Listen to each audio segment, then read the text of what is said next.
कहते हैं हमारी ही दुनिया में ना जाने कितनी दुनियाएं और बसती है, मगर इंसान सिर्फ उसे ही मानता है जिसे वो देख सकता है। काली अमावस की रात थी। चारों ओर सिवाय हवाएं और शोर के अलावा कुछ भी नहीं था। राजन को आज घर लौटने में देर हो गई थी। रात के सन्नाटे को वो अपनी साइकिल से चीरता हुआ चला जा रहा था। वो गांव की नदी तक पहुंचा ही था कि तभी उसे नदी के पास एक काला साया दिखाई दिया जो नदी के किनारे पानी को घूरे जा रहा था। इतनी रात को नदी के पास देखकर राजन के ना जाने क्यों रोंगटे खड़े हो गए।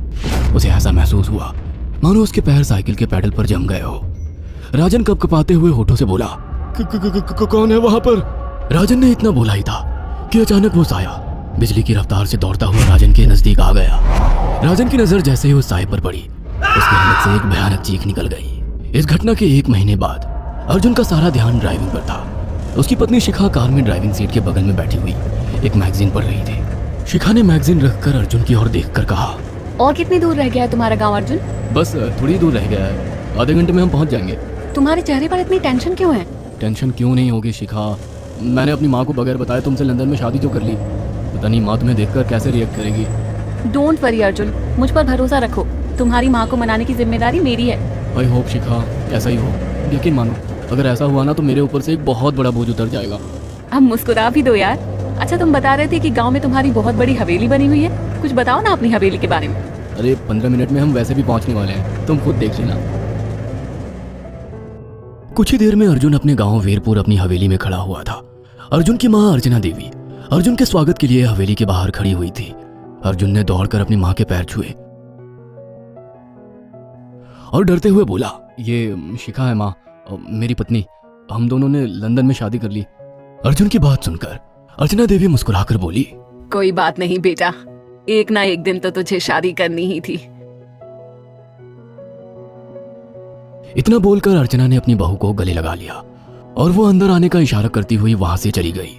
अर्जुन को अपनी माँ का ये बिहेवियर देखकर बहुत ज्यादा हैरत हुई। उसे उसकी माँ इस बार बहुत बदली हुई सी लगी। अर्जुन पूरे 10 साल बाद लंदन से आया था। अर्जुन उन्हीं ख्यालों में खोया हुआ था कि उसके कानों में उसकी पत्नी शिखा की आवाज टकराई। अब क्या बाहर ही खड़े रहने का इरादा है क्या? अंदर नहीं चलोगे? कौन से ख्यालों में गुम हो गए? मुझे लगा था माँ को मेरी शादी के बारे में जानकर बुरा लगेगा, मगर माँ को तो जैसे कोई फर्क ही नहीं पड़ा। अजीब आदमी हो, ये तो अच्छी बात है। मुझे मेहनत करने की जरूरत ही नहीं पड़ी। चलो अब अंदर भी चलो।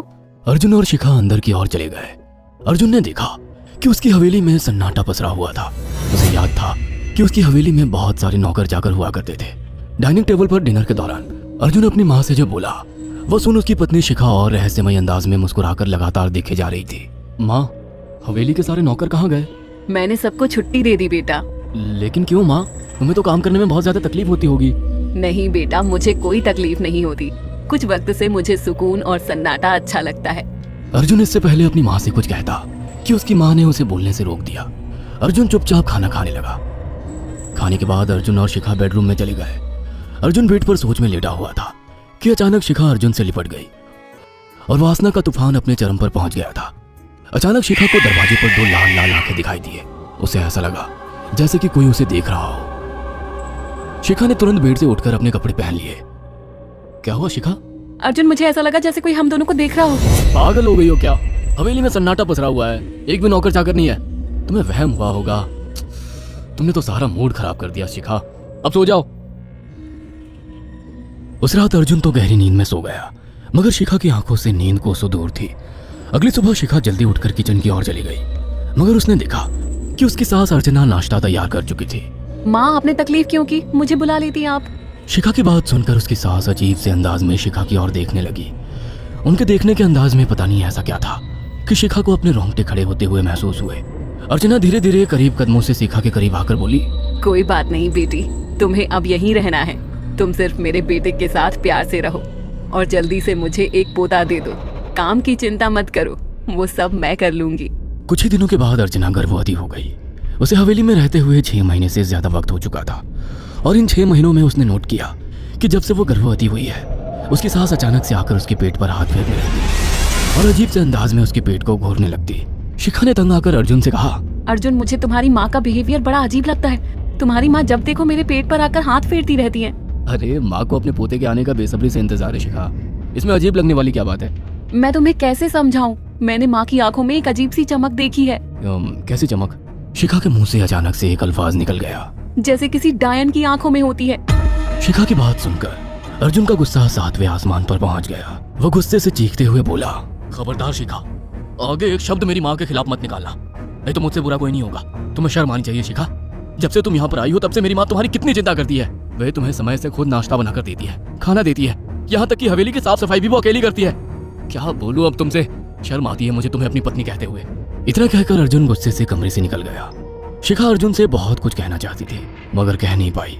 उसने महसूस किया था कि चाहे कितनी भी तेज आंधी और तूफान आए मगर हवेली के अंदर धूल की एक परत तक नहीं जमती थी। और दिन ब दिन अर्चना के चेहरे की झुर्रियां कम होती जा रही थी।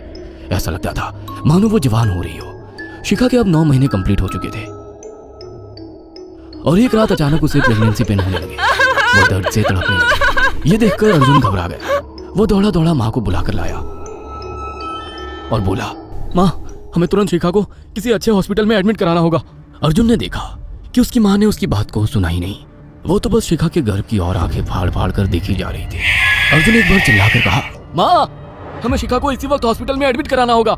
नहीं, शिखा की डिलीवरी हॉस्पिटल में नहीं, इसी हवेली में होगी। लेकिन इस हवेली में आपके और मेरे अलावा कोई नहीं है। तभी शिखा दर्द से तड़पने लगी।